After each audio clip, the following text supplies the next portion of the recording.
Nos ponemos de pie, por favor. Hermanos y hermanas en Cristo, sean todos bienvenidos y bienvenidas a nuestro encuentro en el amor a Dios y nuestra adoración a Dios. Hoy estamos celebrando también el Día de la Reforma. El 31 de octubre es el Día de la Reforma y hoy nos unimos a esa fiesta. El Señor sea con ustedes. Oremos. Oh Dios, fuente de amor, te presentamos nuestra Iglesia Universal de Cristo, nuestros países, nuestras naciones, nuestra familia, nuestras enfermedades, nuestras aflicciones, nuestras tristezas y a las personas que sufren en cuerpo y alma. Te damos gracias, oh Dios, por nuestra vida y la vida de las personas que amamos. Oh Dios de toda misericordia, te pedimos para que hoy podamos sentir tu presencia manifestándose en nuestra vida, que podamos sentir ese deseo de adorarte, de alabarte, que Dios despierte nuestra fe y nuestro deseo de seguir las enseñanzas de Jesús. Que Jesús resucitado esté siempre con ustedes. Oh Dios de bondad, te ofrecemos nuestra oración y adoración a Dios para que tu gracia y tu amor quite de nosotros y nosotras todo aquello que contamina nuestro cuerpo y no nos deja crecer espiritualmente. Oh Dios, danos tu fortaleza en medio de nuestra debilidad y permite que seamos un reflejo de tu amor. Amén. Vamos a cantar el himno de entrada. Me alegré cuando me dijeron. Me alegré cuando me dijeron, vamos a la casa del Señor. Me alegré cuando me dijeron, vamos a la casa del Señor. Ya nuestros pasos detienen su andar. Jerusalén, Jerusalén, ante tus puertas con admiración. Jerusalén, Jerusalén. Me alegré cuando me dijeron, vamos a la casa del Señor. Me alegré cuando me dijeron, vamos a la casa del Señor. Que haya paz para todos aquí. Jerusalén, Jerusalén, que se amen todos por amor a Dios, que haya paz, Rey del amor. Me alegré cuando me dijeron, vamos a la casa del Señor. Me alegré cuando me dijeron, vamos a la casa del Señor. Que sea alabado y bendito Señor, el Dios de Abraham, Dios de Israel. Que sea la gloria y honor a Yahvé, a nuestro Dios, gloria y honor. Me alegré cuando me dijeron, vamos a la casa del Señor.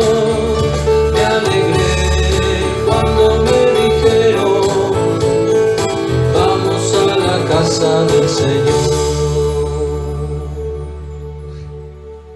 En el nombre del Padre, del Hijo y del Espíritu Santo. Amén. La gracia de nuestro Señor Jesucristo, el amor de Dios y la comunión del Espíritu Santo esté con todos ustedes. Vamos a continuar con nuestra confesión y perdón de pecados. Omnipotente Dios, tú penetras los corazones, tú conoces los deseos, tú ves los secretos más íntimos. Purifica nuestros pensamientos por la inspiración de tu Espíritu Santo, para que te amemos como mereces y dignamente glorifiquemos tu santo nombre por Jesucristo nuestro Señor. Amén. Oremos. Dios de toda eternidad, aumenta en nosotros y nosotras los dones de la fe, la esperanza y la caridad, a fin de que obtengamos lo que tú prometes. Haznos amar lo que tú ordenas. Por tu Hijo Jesucristo, nuestro Señor. Amén. Nos podemos sentar para escuchar la palabra de Dios. Primera lectura del libro de Levíticos, capítulo 19, verso del 1 al 2 y del 15 al 18. El Señor le ordenó a Moisés que hablara con toda la asamblea de los israelitas y les dijera: sean santos porque yo, el Señor su Dios, soy santo. No perviertas la justicia ni te muestres parcial en favor del pobre o del rico, sino juzga a todos con justicia. No andes difundiendo calumnias entre tu pueblo, ni pongas la vida de tu prójimo con falsos testimonios. Yo soy el Señor. No alimentes a Dios odios secretos contra tu hermano, sino reprende con franqueza a tu prójimo para que no sufras las consecuencias de tu pecado. No seas vengativo con tu prójimo ni le guardes rencor. Ama a tu prójimo como a ti mismo. Yo soy el Señor. Palabra del Señor. Te alabamos, Señor. Salmo 1. Al Salmo responsorial decimos: Dios cuida el camino de las personas justas. Dios cuida el camino de las personas justas. Dichoso el hombre que no sigue el consejo de los malvados, ni se detiene en la senda de los pecadores, ni cultiva la amistad de los blasfemos, sino que en la ley del Señor se deleita, y día y noche deleita en ella. Dios cuida el camino de las personas justas. Dios cuida el camino de las personas justas. Es como el árbol plantado a la orilla de un río que cuando llega el tiempo de fruto y sus hojas jamás se marchitan, todo cuanto hace prospera.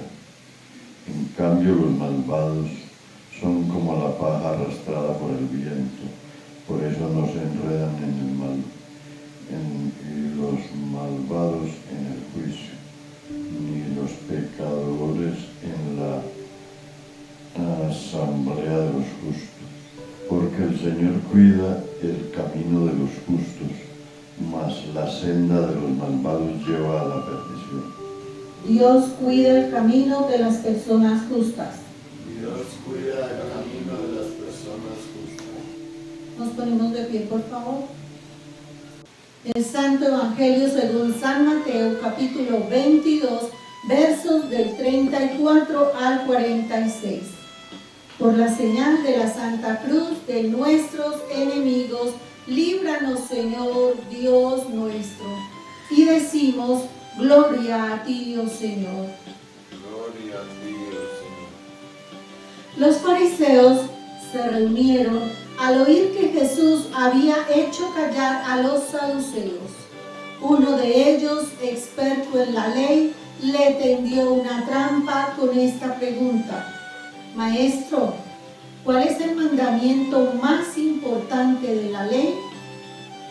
Y Jesús les dijo: ama al Señor tu Dios con todo tu corazón, con todo tu ser y con toda tu mente. Este es el primero y el más importante de los mandamientos. El segundo se parece a este: ama a tu prójimo como a ti mismo. De estos dos mandamientos depende toda la ley y los profetas. Mientras estaban reunidos los fariseos, Jesús les preguntó: ¿qué piensan ustedes acerca del Cristo? ¿De quién es hijo? ¿De David? Le respondieron ellos.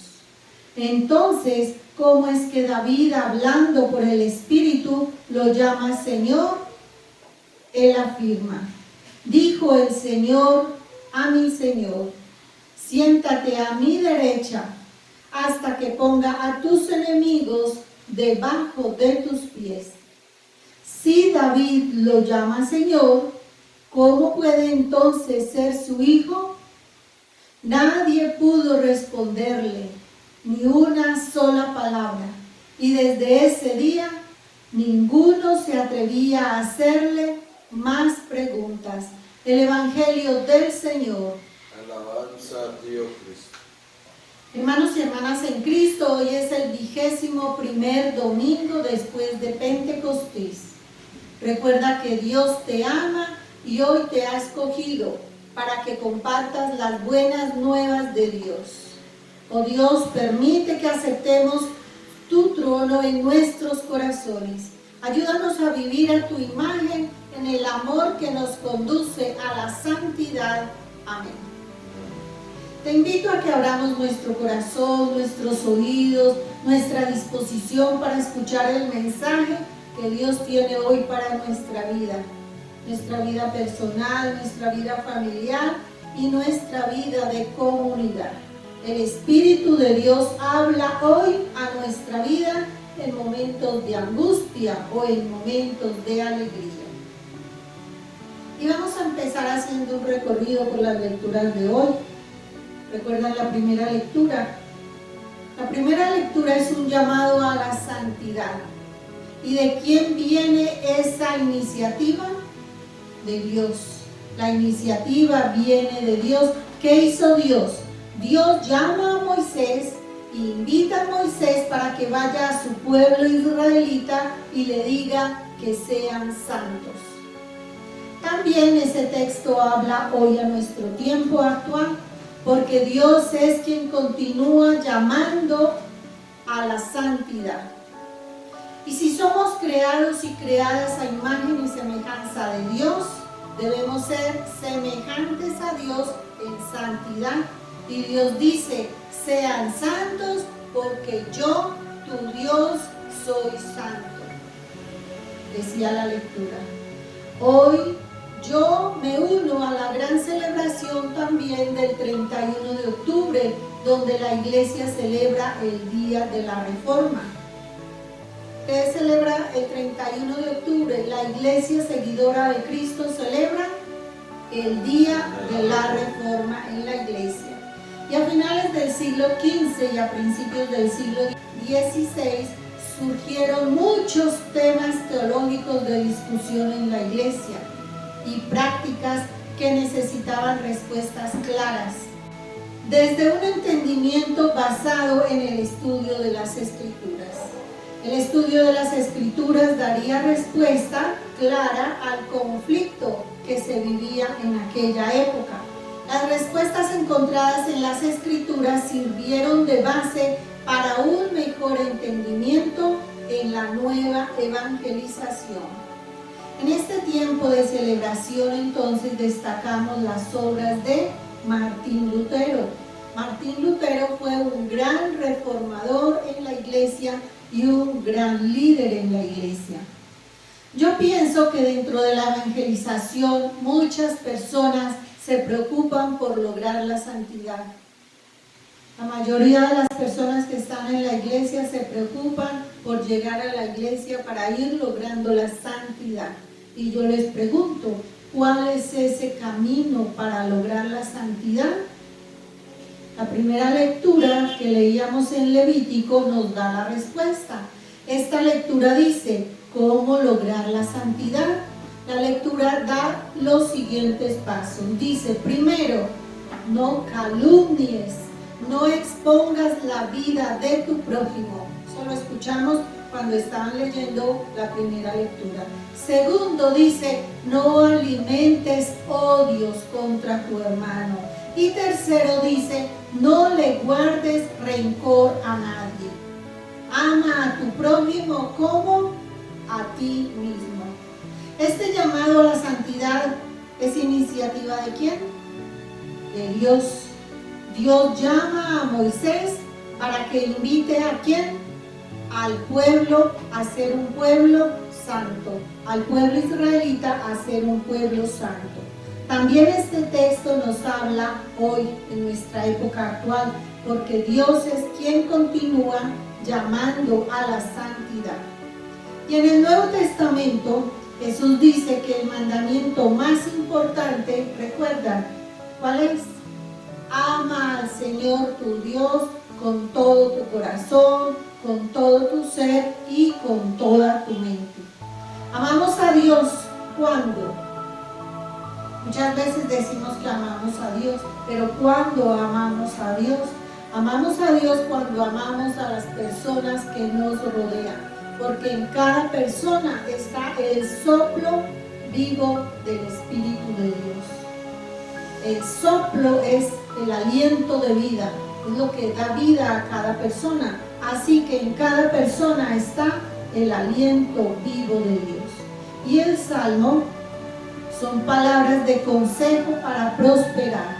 Estas palabras invitan a seguir el camino del bien y pone ahí un ejemplo en esa lectura. Dice, como el árbol donde sus hojas jamás se marchitan.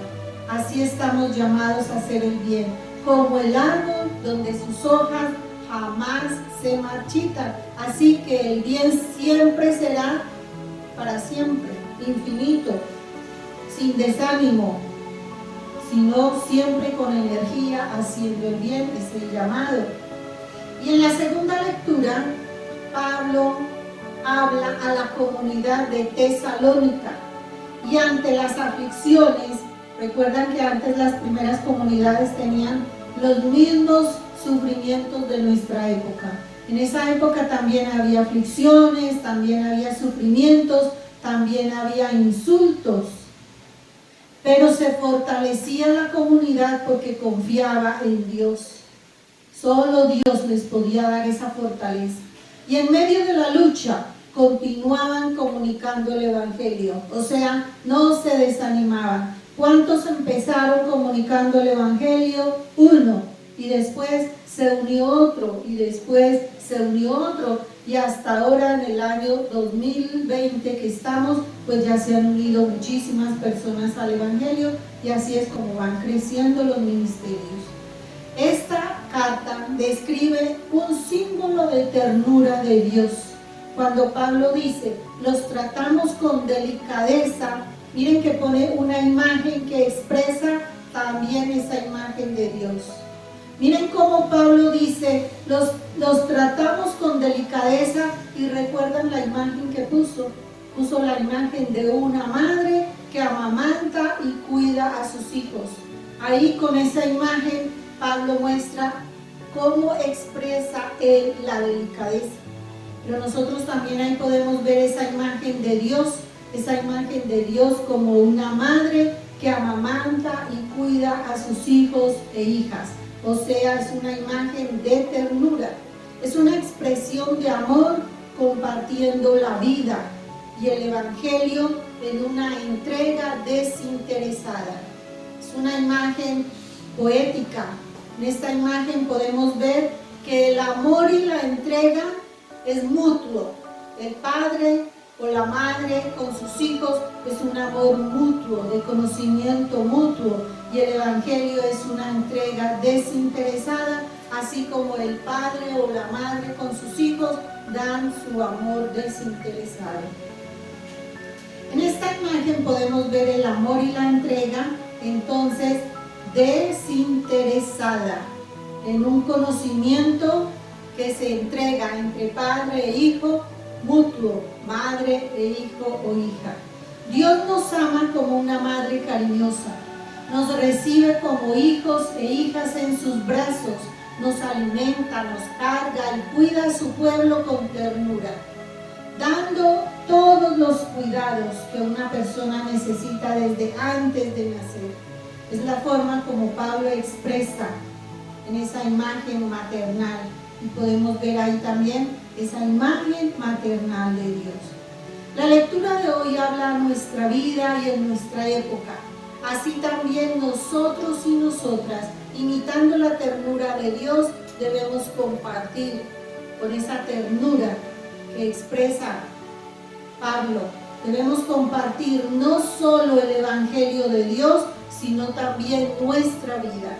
En esa imagen de la madre amamantando a su hijo, está entregando no solo amor, sino que está entregando su ternura, y su vida. Igual es con el Evangelio. Cuando estamos proclamando el Evangelio, también estamos entregando no solo el Evangelio, sino también nuestra vida y nuestra disposición y el deseo de escuchar y aprender más de la palabra.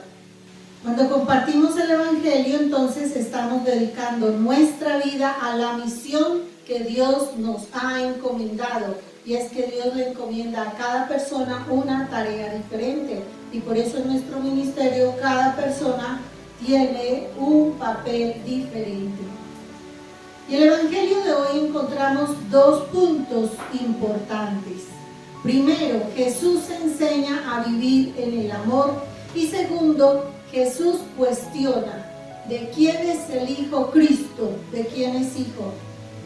Vamos a empezar con el primer punto. Jesús enseña a vivir en el amor. Continúan presentes los fariseos y los saduceos en este encuentro con Jesús. Ellos, como siempre, con sus preguntas, cuando estas personas le hacen preguntas a Jesús, lo hacen solamente para tenderle trampas, para ver en qué momento acusan a Jesús, en qué momento cae Jesús para ser acusado. Estas personas eran expertas en la ley de Moisés, que está escrito en el Antiguo Testamento. La ley de Moisés está escrito ¿dónde? En el Antiguo Testamento. Todo el Pentateuco está relacionado con los mandamientos de la ley. En el Antiguo Testamento, mandamientos de la ley. Y en el Nuevo Testamento se retoma esa ley para hablar del amor.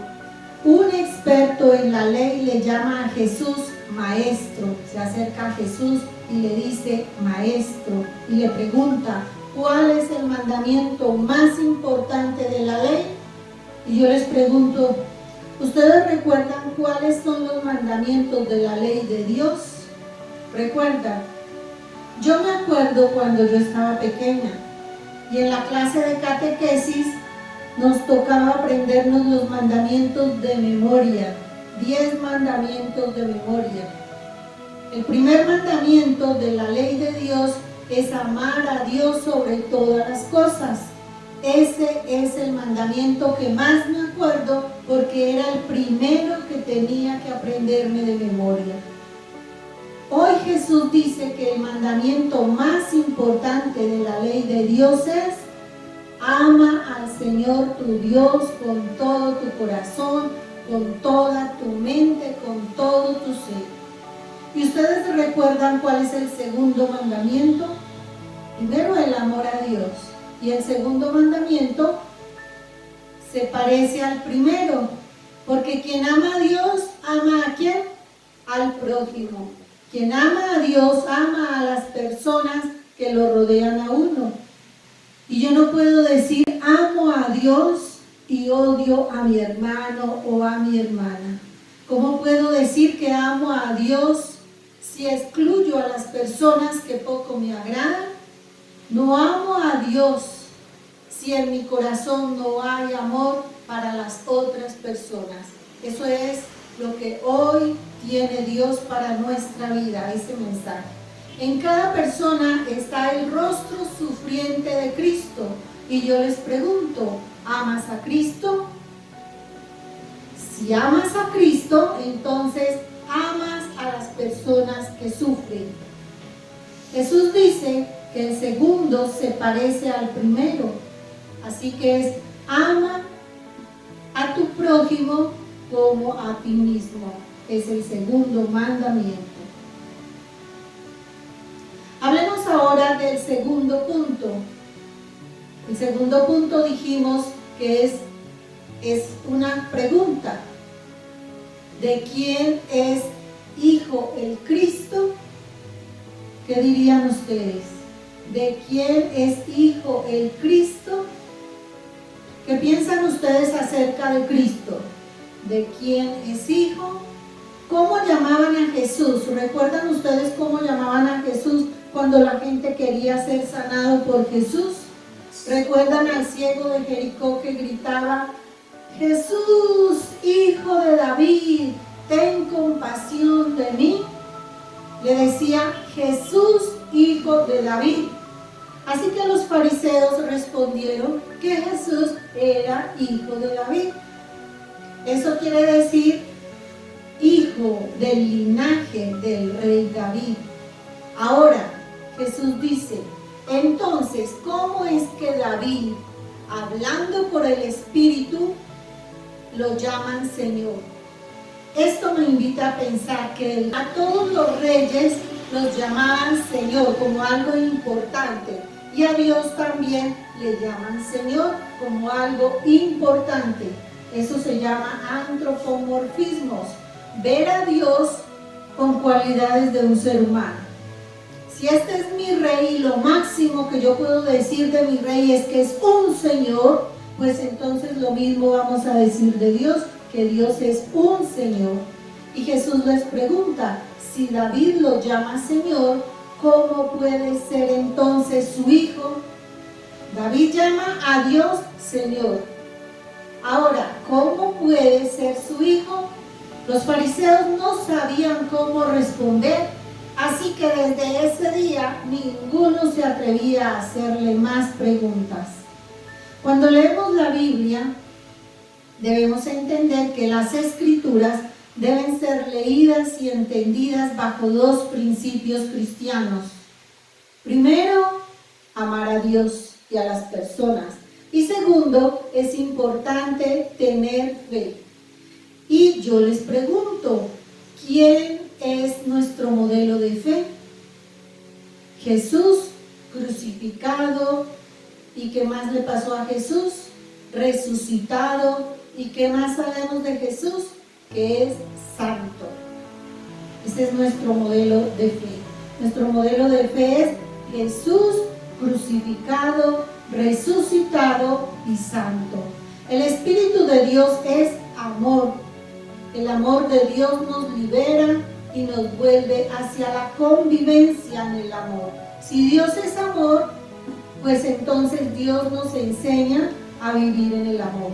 El corazón de la Reforma también nos impulsa a vivir en el amor. Si hay una reforma en la iglesia, no es para terminar todos desunidos, deberíamos terminar todos unidos. Sin embargo, eso no es lo que se ve, pero eso debería ser. ¿Por qué? Porque ese es el mandamiento de Dios y el corazón de la Reforma nos debe impulsar a vivir en el amor sin discriminar a nadie. Qué bueno sería recordar siempre las comunidades reunidas en el amor mutuo y en torno a Jesús. Qué diferente sería el mundo si hubiera amor entre las personas, amor entre las ciudades, amor entre los países.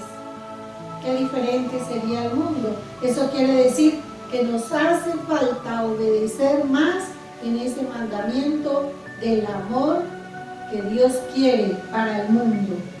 Las buenas nuevas de hoy es que Jesús nos enseña que la vida tiene sentido solo cuando hay amor. Si no hay amor, la vida no tiene sentido. Así que Jesús hoy enseña que la vida tiene sentido solo cuando hay amor. El corazón del Evangelio, ¿cuál debe ser? El corazón del Evangelio. Nosotros tenemos un corazón.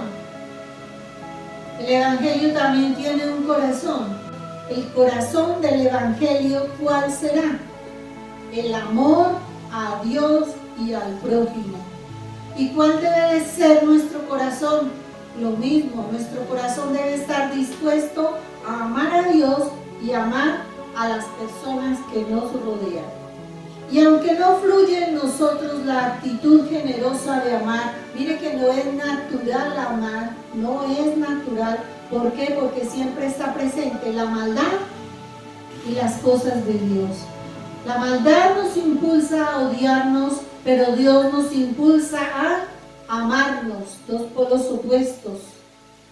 Así que no fluye en nosotros la generosidad de amar.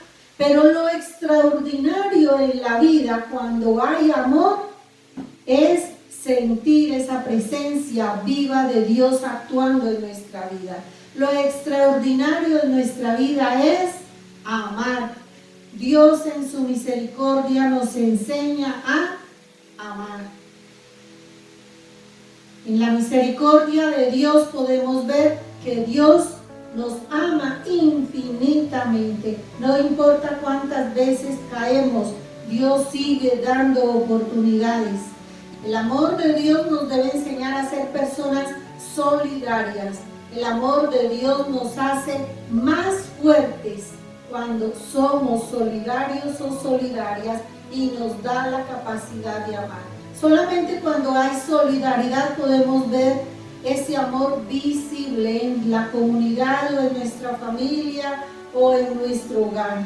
Dios es amor y ese amor solidario nos hace más fuertes y nos da la capacidad de amar.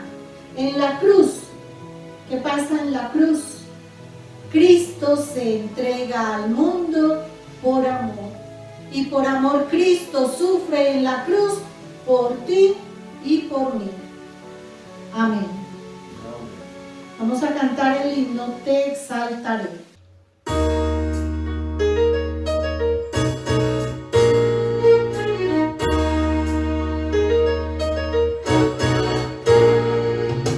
Te exaltaré, mi Dios, mi Rey, y bendeciré tu nombre eternamente y para siempre. Cada día te bendeciré y alabaré tu nombre eternamente y para siempre. Grande es el Señor y digno de suprema alabanza, y su grandeza es inescrutable. Cada día te bendeciré, generación a generación.